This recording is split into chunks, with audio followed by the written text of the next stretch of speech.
Assalamu alaikum, ahlan wa sahlan, bienvenue à toi sur la chaîne Réussir au Maroc, bienvenue à toi dans cette nouvelle vidéo de la série Ma société au Maroc qui, je l'espère, te plaît et t'est utile. Jusqu'à maintenant, je t'ai partagé quand même pas mal de points importants par rapport à mon retour d'expérience.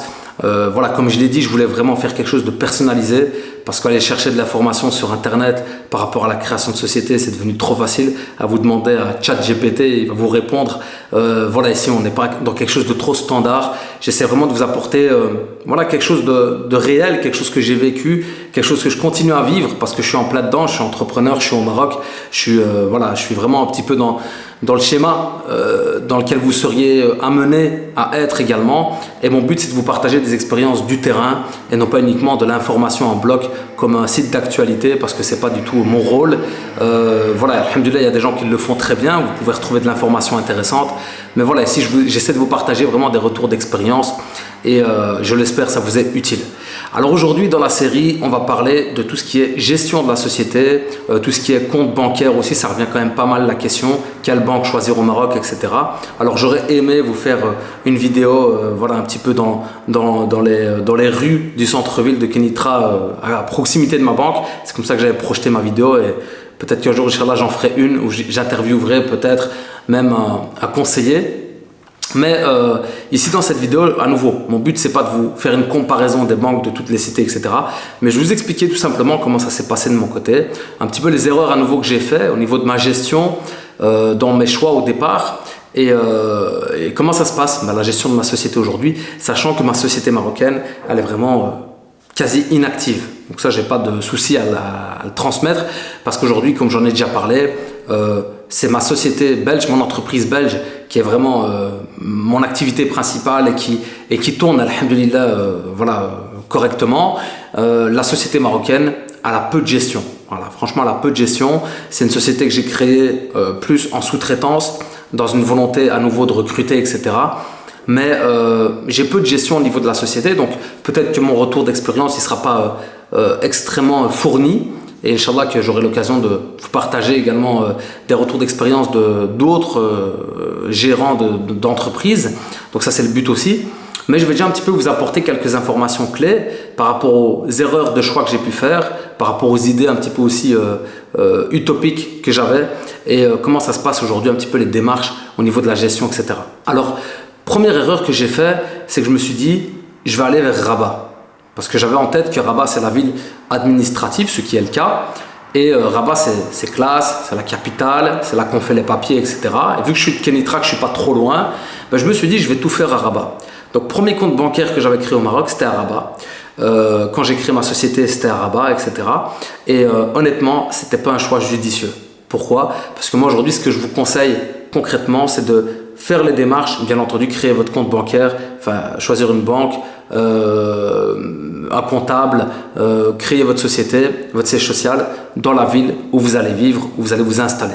Par facilité tout simplement de gestion, parce que la gestion au Maroc, voilà, en toute objectivité, elle est moins fluide, moins évidente que ce que personnellement je connais dans la gestion de mon entreprise belge. D'accord, voilà, les procédures sont un peu plus lentes, les systèmes sont plus lents. Aujourd'hui matin, j'ai été chercher des documents à la banque. Il m'a fallu, je vais dire, toute une matinée pour avoir quelques relevés bancaires, alors qu'en Belgique, avec mon application bancaire, je les télécharge en un clic. Donc voilà, il y a quand même des réalités dans la gestion, on va dire, de la société qui sont différentes. Et à nouveau, le but n'est pas de critiquer. J'espère sincèrement que Inch'Allah, les choses vont aller vers un mieux. Et je pense que c'est le cas parce qu'il y a eu énormément d'évolution par rapport à la gestion et par rapport au développement, je veux dire même technologique au Maroc. Alhamdulillah, et d'ailleurs, il y a même des applications que j'ai ici qui sont même meilleures que ce que j'ai pu connaître en Belgique. Donc voilà, c'est pas pour dire c'est mieux en Belgique ou c'est mieux au Maroc, c'est pas le but. Mais c'est pour être objectif vis-à-vis de vous par rapport à ces réalités-là. Et de ne pas venir avec des exigences par rapport à la gestion, par rapport au système que vous allez intégrer dans la gestion de votre société marocaine. Et je pense que les personnes qui sont expatriées, qui viennent de l'étranger et qui créent une société au Maroc seront assez d'accord avec ce que je dis ici. Bon, après, chacun vit son expérience à sa manière, mais ce n'est pas toujours évident. Voilà, il faut s'adapter au système, il faut s'adapter au rendez-vous, il faut s'adapter à la façon de faire, il faut s'adapter au protocole parce qu'au Maroc, il y a quand même pas mal de protocoles, machallah. Des fois, voilà, pour des choses simples, des fois, il y a pas mal de protocoles. Ça m'est déjà arrivé, par exemple, c'était la première banque que j'avais choisie, je vais en parler, qu'on me disait, je signais en fait, je signais un papier, puis je signais un autre papier à côté, et on me disait, refais, parce que c'est pas ta signature. Comment c'est possible? Je signais en fait, et puis on me disait, non, non, ta signature, elle correspond pas à ta signature. Donc moi, j'étais en fait en face de la personne, donc je signais devant la personne, et en fait, la personne était en train de me dire, le conseiller était en train de me dire que c'était pas ma signature, quoi. Qu'elle ressemblait pas assez à ma première signature que j'avais signée au niveau de leurs documents. Donc des fois, il y a des complications vraiment où il faut faire abstraction si vous voulez voilà, tenir le coup. Mais en contrepartie, comme je l'ai dit, il y a quand même pas mal de choses aussi développées et je veux dire qui facilitent malgré tout. Donc aujourd'hui, alhamdoulilah, je regarde mon téléphone parce que j'ai pas mal d'applications bancaires, enfin pas mal d'applications, dont mon application bancaire plutôt. J'ai pas mal d'applications bancaires, je suis pas millionnaire.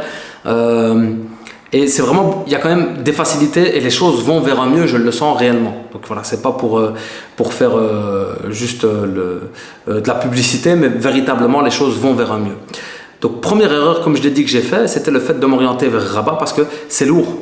C'est lourd de devoir toujours faire, même s'il n'y a que 30 km, voilà, ça reste quand même un bon 45 minutes de devoir faire à chaque fois ces allers-retours pour aller chercher un document ou pas, ou autre. Donc voilà, moi ce que je vous conseille clairement, c'est d'essayer de mettre les choses à proximité de chez vous pour cette facilité déjà de déplacement pour aller faire un papier ou un autre. Donc ça c'est vraiment déjà un des premiers conseils importants, c'est de ne pas vous orienter des fois vers des endroits distants parce que voilà, on a l'impression que les choses vont aller plus vite là-bas. C'est vrai qu'à Rabat, il y a pas mal de démarches à faire sur le plan administratif. Mais voilà, après dans la gestion vraiment quotidienne, excusez-moi, de la société, c'est pas toujours le plus évident.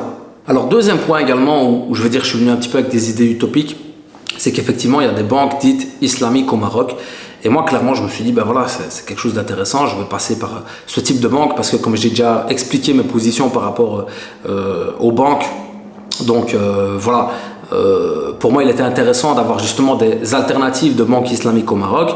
Et objectivement parlant, je n'ai pas vraiment pu rentrer dans la profondeur de la question, même si j'ai déjà discuté avec des personnes de science par rapport à ces points-là, qui sont, voilà, on va dire, qui prêtent à divergence.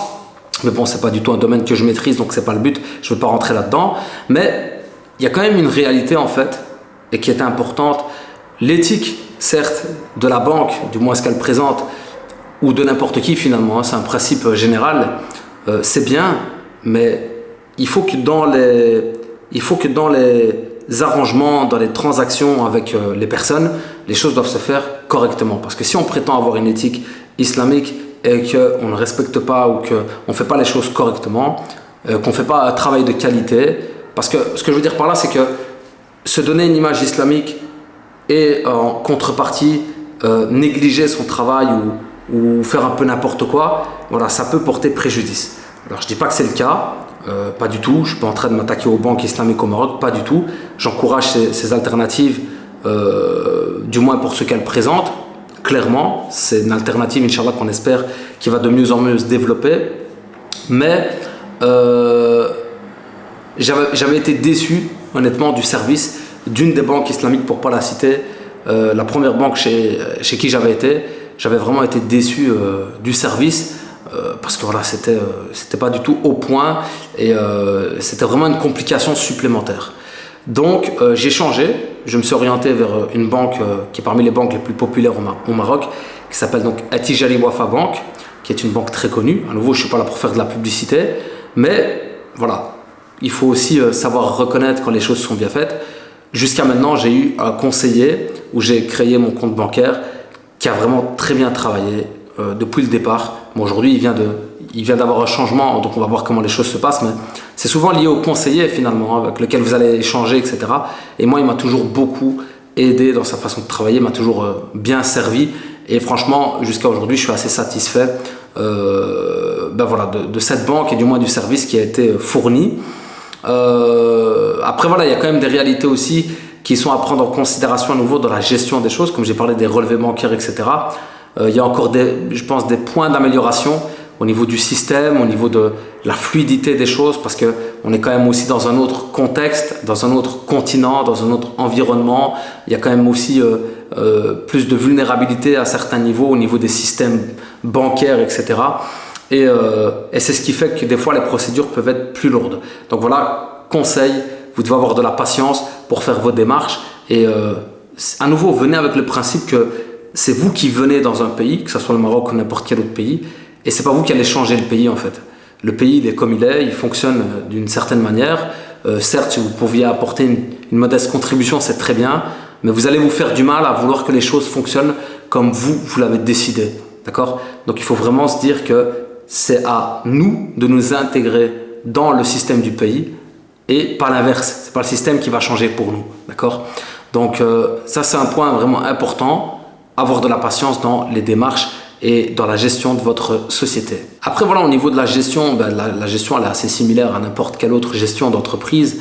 Donc voilà, tenir votre comptabilité, bien entendu être en règle dans vos paiements, etc. Dans tout ce qui est taxation, etc. Donc voilà, on a parlé un petit peu de toutes ces démarches-là. Et en général, c'est votre comptable qui va vous orienter par rapport à ce que vous avez à mettre à jour, à régulariser au niveau de votre situation fiscale, etc. Et donc, en général, voilà, la gestion elle n'est pas spécialement lourde. Après, ça va dépendre, bien entendu, de votre activité, hein, de la santé de votre activité. Donc ça va être, bien entendu, plus votre activité va grandir, plus la gestion va devenir importante.